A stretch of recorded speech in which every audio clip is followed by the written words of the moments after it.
প্রতিবারের মতো এবারেও স্পাইস হাউস রেস্টুরেন্ট আয়োজন করল একটি fundraising event.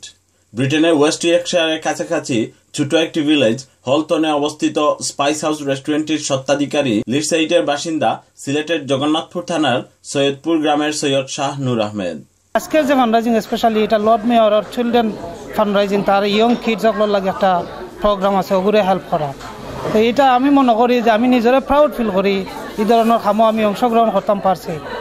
I would like to especially thank our media partners, Channel I, for coming to this such a community event.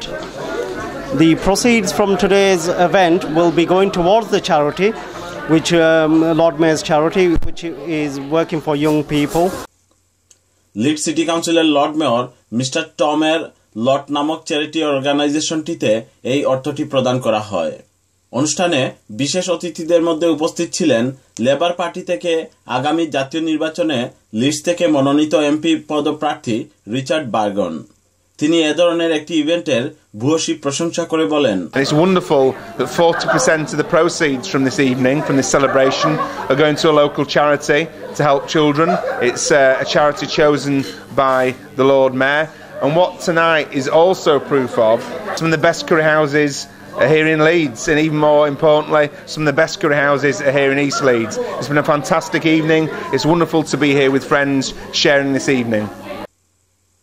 অনুষ্ঠানে Bangladeshi community নেতৃবৃন্দের মধ্যে উপস্থিত ছিলেন আফজাল হোসেন, শাহিন আহমেদ, সুজেল আহমেদ, মল্লিক ওয়াহিদ সহ বিশিষ্টজনেরা।